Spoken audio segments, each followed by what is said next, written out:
আসসালামু আলাইকুম রহমতুল্লাহ। Social media and its impact, আজকে হচ্ছে পার্ট 3।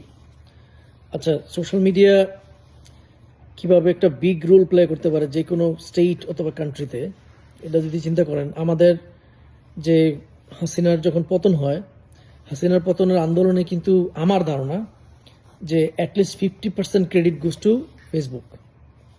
রাইট, ফেসবুকের কারণে শুধু ইনফরমেশন ছড়ায় নাই, ফেসবুকের কারণে বিভিন্ন ইনসিডেন্ট যেগুলা হাসিনার এগেনস্টে, এগুলো খুব দ্রুত ছড়াই পড়ছে মানুষের মধ্যে এবং মানুষের খুব আরও বেড়ে গেছে। Right, and it's positive. তার মানে হচ্ছে social media can play a big role একটা সরকার পতনের জন্য। এইবার একটু অন্যভাবে চিন্তা করেন, ধরেন আমি হচ্ছে একটা ডিপ স্টেট, আর নাহলে শ্যালো স্টেট, ডিপ স্টেট না হইতে পারলে শ্যালো স্টেট। এবারে আমি যদি চাই যে কোনো একটা পার্টিকুলার গভর্নমেন্ট তার পতন হোক, রাইট, সেক্ষেত্রে কি সেটা আমি করতে পারি? Yes, I can do. কীভাবে করতে পারি? যেমন ধরেন, কথার কথা, ডক্টর ইউনূস সাহেব যখন আমাদের সরকারে ছিলেন, তখন যদি কোনো পার্টিকুলার ডিপ অথবা শ্যালো স্টেট কেউ যদি কন্টিনিউয়াসলি ডক্টর ইউনূসের মানুষ বা কোনো সরকার, যে কেউ, মানে ভুলের ঊর্ধ্বে তো কেউ না, কোনো ভুল ভ্রান্তি যদি হয়ে থাকে সেটাকে সে শুধু হচ্ছে প্রমোট করবে। এখন সোশ্যাল মিডিয়া কীভাবে সে প্রমোট করতে পারে? ধরেন যে আমার, যেহেতু আমি ডিপ অথবা শ্যালো স্টেট, আমার অনেক টাকা, আমি শুধু আমার পোস্টগুলোকে প্রমোট করব। সেই প্রমোশনে কি থাকবে? যে ডক্টর ইউনূসের এগেনস্টে যতগুলো আছে এগুলো শুধু মানুষ তার ফিডে দেখবে, আর ডক্টর ইউনূসের যত ভালো কাজ আছে, রাইট, এগুলো হচ্ছে কোনো র্যাঙ্ক করা হবে না। তাতে কি হবে? আপনি যদি কন্টিনিউস এটা চালাতে থাকেন উইদিন 6 মান্থস ওর 1 ইয়ার, তখন মানুষ কিন্তু ডক্টর ইউনূসের, কারণ তার নেগেটিভ জিনিসগুলোই বারবার আসে, তো বারবার যখন মানুষ ওই নেগেটিভ জিনিসগুলো দেখবে, সেক্ষেত্রে হচ্ছে মানুষ তার উপরে আরও বেশি রাগান্বিত হবে এবং ইভেনচুয়ালি কী হবে? তার গভর্নমেন্টের ক্র্যাকডাউন হবে, পতন হবে। Right, that's pretty simple and obvious. আচ্ছা, এইবার শুধু এটা না, ধরেন আপনি আরেকটা জিনিস, আপনি কোনো একটা পার্টিকুলার ডিপ স্টেট অথবা কোনো একটা বিলিনিয়ার, সে তার পার্টিকুলার একটা এজেন্ডা সে বাস্তবায়ন করতে চায়। সে ধরেন এমন একটা আইডিওলজি সমাজে ছড়াইতে চায়, যেই আইডিওলজি ছড়াইলে হচ্ছে তার আরাম হবে, তার কোনো একটা পার্টিকুলার জিনিস তার বেশি সেল হবে, তার বেশি প্রফিট হবে। এটা অনেক জিনিস হতে পারে, আমি কোনো একটা পার্টিকুলার জিনিসের নাম এখানে নিলাম না, কারণ হচ্ছে এতে অনেক মানুষ হার্ট হইতে পারে।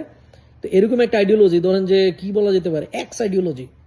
রাইট, না এক্স তো আবার একটা টুইটার কোম্পানির নাম, তাহলে তো আরেক ঝামেলা হয়ে গেল। তাইলে ধরেন একটা কি বলি, পি কিউ আর, ধরেন পি পি আইডিওলজি। এখন এই আইডিওলজি পি যদি সে ছড়াইতে চায়, সে কি করলো? ওই রিলেটেড যত কাজ হয়, ওই রিলেটেড যত পোস্ট হয়, বা সে নিজে কতগুলো বট অথবা কতগুলো মানুষের পেইড এজেন্ট সে হায়ার করলো, যারা হচ্ছে এই পি আইডিওলজি ছড়াতে থাকবে। এবং যদি কন্টিনিউয়াসলি ওই পোস্টগুলোকে র্যাঙ্ক করতে থাকে, কারণ টাকা দিয়ে তো পোস্ট র্যাঙ্ক করা যায়, বেশি ভিউ করা যায়, রাইট, ইমপ্রেশন পাওয়া যায়। তো সেটা যদি সে করতে থাকে, তখন এক পর্যায়ে কী হবে? যে ওই যে পি আইডিওলজিটা, এটা কিন্তু পুরা সোসাইটিতে ছড়াই পড়বে এবং দেখবেন যে প্রচুর মানুষ ওইটার পক্ষে কথা বলবে, ও এটা তো গুড। এবং শুধু এটা না, যদি সে, যেহেতু অনেক বিলিনিয়ার বা ট্রিলিনিয়ার অথবা ডিপ অথবা শ্যালো স্টেট এটা করার চেষ্টা করতেছে, সে কিন্তু সায়েন্টিস্ট কিন্তু ভাড়া করা যায়, সে সায়েন্টিস্ট ভাড়া করবে, সে রিসার্চের ফান্ডিং দিবে, এইখানে কিছু আছে কিনা, রাইট, এই রিলেটেড কিছু আছে কিনা, রাইট। তো ওইটা করে সে আস্তে আস্তে করে ওই তার যে পি আইডিওলজি সমাজে ছড়াই দিবে, এবং এতে করে কি হবে? আপনার সোসাইটি এন্টায়ারলি কলাপস করতে পারে, আপনার যে সোশ্যাল যে ভ্যালু, যে নর্ম, এটা কমপ্লিটলি ডেস্ট্রয় হয়ে যেতে পারে।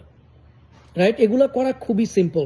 তো যারা আমরা মানে সোশ্যাল মিডিয়া ইউজার, এটার যে মহৎ একটা গোল ছিল সোশ্যাল মিডিয়ার, যে হিউম্যান কানেকশন, মানুষের বন্ধুত্বের নেটওয়ার্ক একটা বিল্ড করা, ইট ওয়াজ এ গ্রেট পারপাস। কিন্তু এটা এখন এমন একটা স্টেজে এসে দাঁড়াইছে, সেটা আসলে তার আসল যে পারপাসটা, এটাকে আর সার্ভ করতেছে না। It becomes like completely derail. এখন এজ এ ইউজার, আপনি যদি ওই আইডিওলজি বা ওই জিনিসগুলা আপনি যদি বুঝতে পারেন, if your simple sense, common sense say that, then you should like literally report, you should not interested, report, block. এটা যদি করেন, তখন হচ্ছে ওই ভিউগুলো আস্তে আস্তে করে কমতে থাকবে। সো আপনি as a human beings, if you care about your society, your life as a whole, আপনার মনে হতে পারে যে আমার ছেলেমেয়েরা তো ভালো আছে, ভালো নাই, কালকে কিন্তু আপনার ছেলেমেয়েরও এটার ইম্প্যাক্টেড হবে। It's going in a very very dangerous direction.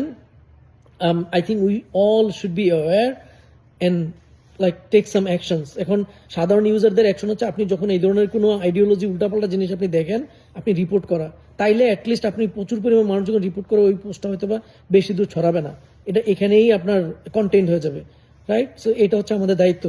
নাওয়াডেজ social media, যে কোনো social media platform, if they want literally to crack down in any government, any power, they want to spread any ideology, super easy for anyone, if someone is a billionaire or deep or shallow state, whatever you say it, right? Thank you so much.